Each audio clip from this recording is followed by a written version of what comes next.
Bonjour, je suis heureuse de vous retrouver sur TV Land de votre web télévision locale.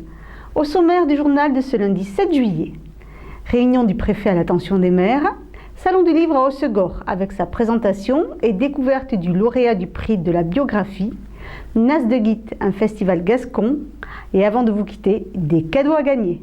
Suite aux élections municipales de mars dernier, le préfet des Landes a organisé 3 réunions pour les maires et les conseillers municipaux sur le rôle des services de l'État afin d'aider les élus dans leurs fonctions.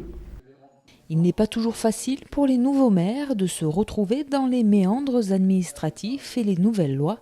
Le préfet des Landes, accompagné du sous-préfet, de son chef de cabinet, ainsi que des représentants de la gendarmerie et des services de l'État, a donc invité les élus à ces réunions pour les informer sur les obligations et les droits qui incombent à leurs fonctions. Il y a à la fois le souci de bien leur expliquer ce qu'ils peuvent faire et ne pas faire, par exemple en matière de sécurité, en matière d'urbanisme, en matière de protection des populations à l'égard de tous les risques sanitaires, en matière d'emploi. Et puis, les lois et les règlements évoluent extrêmement vite et donc il faut bien leur donner les éléments de compréhension qui ne sont pas toujours très faciles. Même parfois, les services de l'État ont du mal à comprendre l'ensemble des réglementations. À Dax, plus de 40 personnes étaient présentes pour assister à cette réunion. Parmi eux, des maires réélus, mais surtout des nouveaux élus venus chercher des réponses et des éclaircissements. Oui, l'interprétation de la loi Allure me paraît très compliquée et voilà. Et donc j'attendais des réponses puisque l'interprétation n'est pas claire du tout. Donc voilà. Je suis un nouvel élu depuis le 23 mars 2014 et je souhaitais avoir le maximum d'informations pour gérer la commune au mieux au niveau de la sécurité notamment. Représentant de l'État dans le département, le préfet assure le lien entre celui-ci et les municipalités. Il est donc un interlocuteur privilégié pour les maires et leurs adjoints.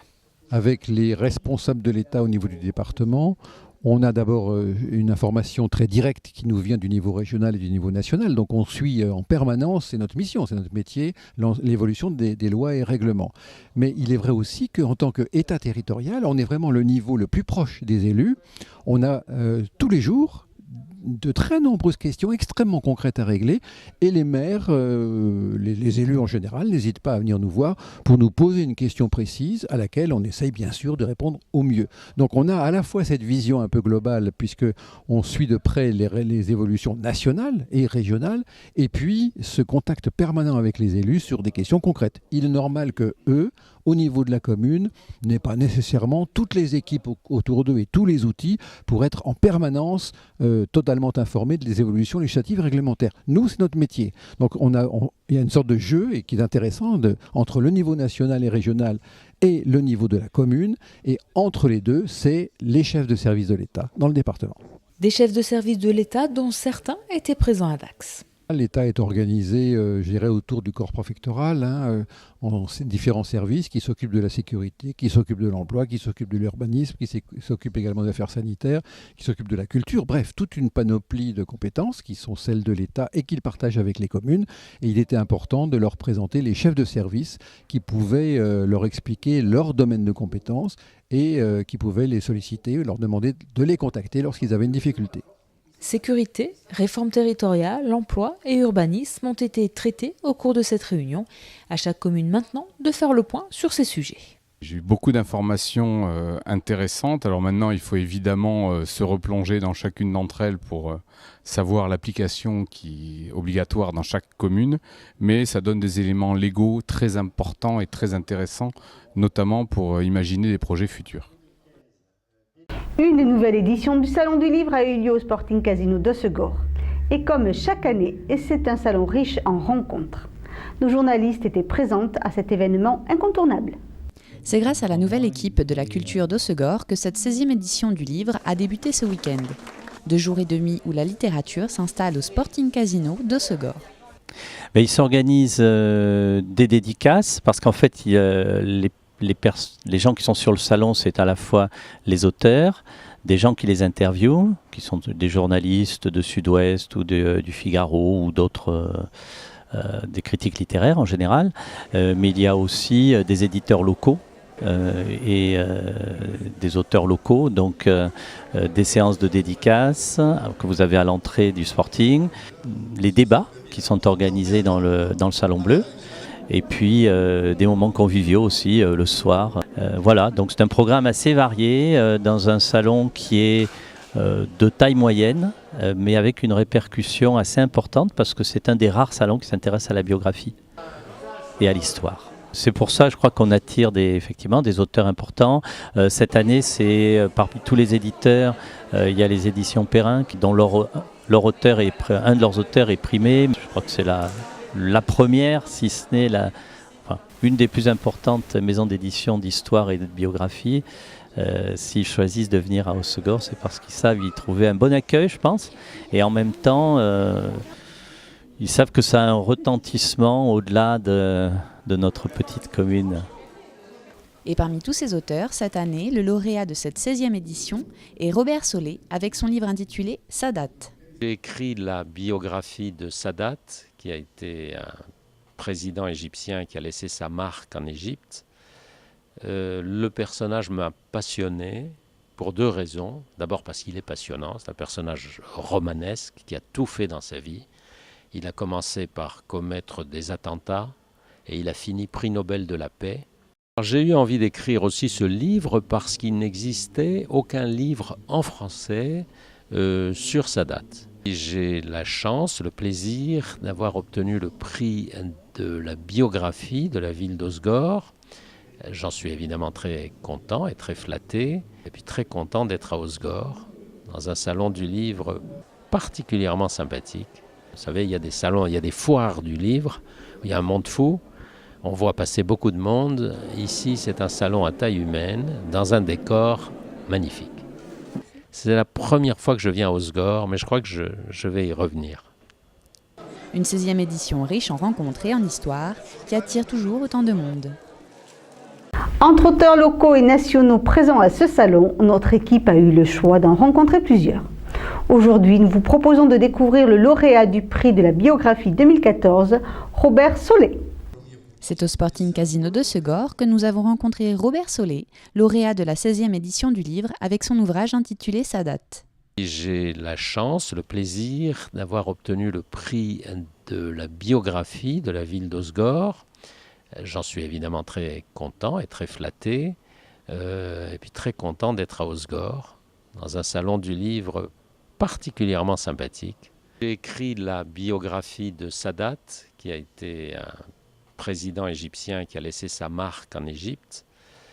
Le personnage m'a passionné pour deux raisons. D'abord parce qu'il est passionnant, c'est un personnage romanesque qui a tout fait dans sa vie. Il a commencé par commettre des attentats et il a fini prix Nobel de la paix. En fait, il a fini assassiné en pleine parade militaire après avoir conclu la paix avec Israël et obtenu le prix Nobel de la paix. Et le personnage m'a intéressé également parce qu'il a profondément marqué son pays, l'Égypte, qui, 40 ans après, est encore marqué profondément par les années Sadat. Marqué en particulier par la paix avec Israël, qui a survécu à tout ce qui s'est passé au Proche-Orient depuis cette date. Et puis, il a marqué l'économie égyptienne. Il a vraiment marqué son pays. J'ai eu envie d'écrire aussi ce livre parce qu'il n'existait aucun livre en français sur Sadat. Il se trouve que je suis d'origine égyptienne, que je lis l'arabe également, donc j'ai pu me documenter en Égypte, bien sûr, et puis en lisant énormément de documents en arabe, en anglais et en français. J'ai été journaliste au journal Le Monde pendant plus de 40 ans. J'ai publié 5 romans et j'ai publié des essais, un certain nombre d'essais ou de livres d'histoire, tous, à peu près tous consacrés à l'Égypte, mon pays d'origine. On parle beaucoup de l'Égypte en ce moment et malheureusement de façon assez négative. Parce que l'Égypte a connu il y a 3 ans un bouleversement, une révolution, un soulèvement populaire qui a conduit à la chute du président Moubarak qui était en poste depuis 29 ans. Et puis il y a 1 an, l'autre président qui a été élu dans l'intervalle, président islamiste, a été renversé également à la suite de manifestations populaires renversées par l'armée après des manifestations populaires. Donc l'Égypte, en 3 ans, a renversé 2 présidents, alors qu'elle vivait depuis très longtemps sous un régime autocratique où on n'imaginait pas que le président, le pharaon, puisse être renversé. J'ai d'ailleurs écrit un livre précédent, avant sa date, qui s'appelle « Le pharaon renversé ». C'est la chute de Moubarak. C'est la première fois que je viens à Osgore, mais je crois que je vais y revenir. Le festival gascon Nas de Guit a ouvert les festivités par un concert polyphonique dans l'église de Vieux-Boucau vendredi soir.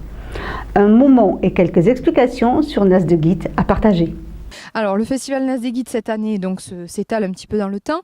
Ce soir, donc, ce sera un concert de polyphonie, de chant polyphonique. Donc, nous avons invité le groupe Cante Segaus, Chante Situose, qui sont des chanteurs qui nous viennent de Bigorre. Donc, ils vont exprimer la polyphonie traditionnelle qui se chante ici en Gascogne et dans les Pyrénées. Et puis demain soir, on est sur une journée plus festive, puisqu'on a rendez-vous à 19h30 pour un grand repas, une harter, un grand repas gascon, avec les parents d'élèves des écoles bilingues. Et puis ensuite, bien sûr, des concerts. Alors, 2 concerts avec les groupes du Bartas et Papagahus. Et puis des animations avec des chanteurs, des musiques traditionnelles, des bals. Voilà, tout ça pour faire une grande fête et surtout pour rassembler tout le monde.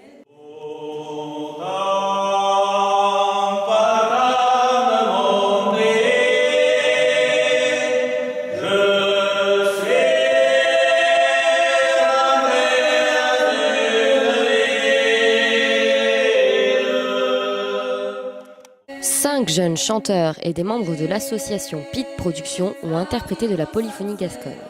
Le groupe Cante Segaus interprète un répertoire de traditions orales, d'histoires de bergers, d'amour et de montagne en français et en gascon. Alors bien entendu qu'on est là pour faire des choses ouvertes à tous et que tout le monde ait envie de s'intéresser à nous. Donc si on veut que tout le monde s'intéresse à nous, on est là aussi pour présenter les choses.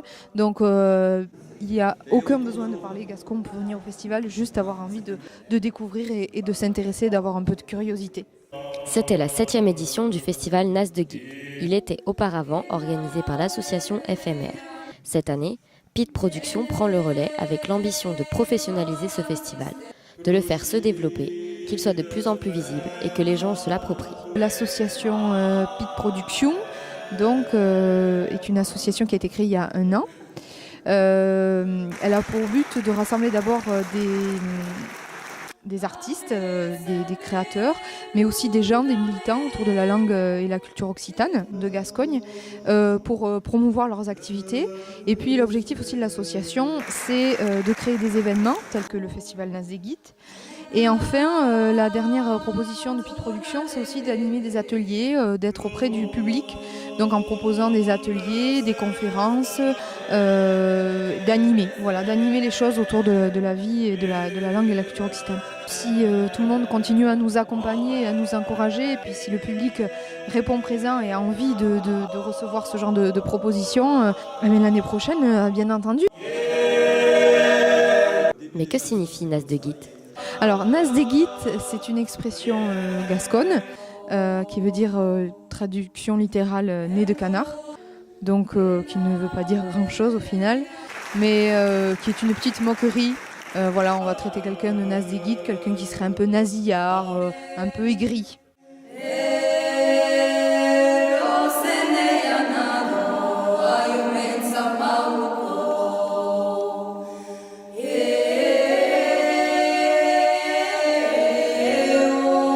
Ce week-end, Souston fêtait les 100 ans de ses arènes.